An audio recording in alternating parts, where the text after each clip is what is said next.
Hello সবাইকে, আজকের যেটা আমি তোমাদের শেখাবো সেটা হচ্ছে ক্রিম্পিং করা। আমরা ব্রাইডাল মেকআপ করলে বা যে কোনো হেয়ার স্টাইল করলে পরে সবার প্রথমে কিন্তু আমাদের অবশ্যই হেয়ার স্টাইলের জন্য ক্রিম্পিংটা করে নিতে হয়। ক্রিম্পার কোনটা বেস্ট হবে এবং কিভাবে ক্রিম্পিং করলে সেটা তোমাদের সুবিধা হবে আজকের ভিডিওটিতে সেটাই দেখাবো এবং পুরোটাই তোমরা দেখো, তাহলে হয়তো বুঝতে সুবিধা হবে। আজকে আমি দেখাচ্ছি এখানটায় আইকনিকের ক্রিম্পার, যেটা কিনা টাইটেনিয়াম প্যালেটের উপরে। তোমরা এই ক্রিম্পারটি অনেক ধরনের পেয়ে যাবে, যেরকম স্টাইলিক্সের রয়েছে, হেক্টরের রয়েছে, অনেকগুলো ব্র্যান্ডেরই হয়। বাট আইকনিকটা এই কারণে বেস্ট হয়, আইকনিকের ওয়্যারটা অনেক বড় থাকে এবং এটা অনেকক্ষণ লং লাস্টিং থাকে।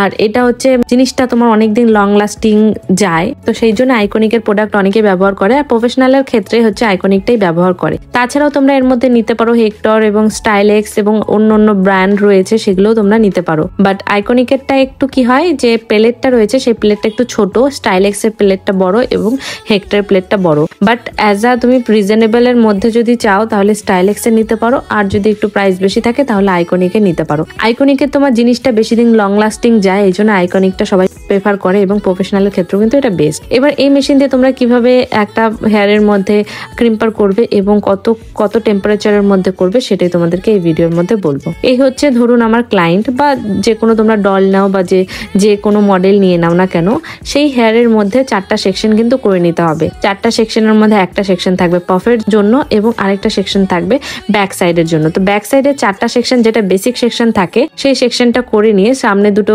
সেকশন ক্লিপ মেরে নিলাম এবং পেছনে দুটো সেকশন ক্লিপ মেরে একটা সেকশনের থেকে অল্প অল্প চুল বের করে পিছনের দিকটা ক্রিম্পিং করে নিলাম। এবার ফ্রন্ট যে সেকশনটা রয়েছে সেখানে যে দুটো সেকশন রয়েছে সেটা অল্প অল্প করে টেনে টেনে এইভাবে ক্রিম্পিং করছি। এর জন্য কিন্তু আমাকে কোনো স্ট্রেটনিং ইউজ করতে লাগছে না। বাট এখানে যে ক্রিম্পারটা আমি ইউজ করছি সেটা স্ট্রেট ভাবে ইউজ করছি, এতে কিন্তু ভলিউমটা অনেকটা চুলের বাড়ে।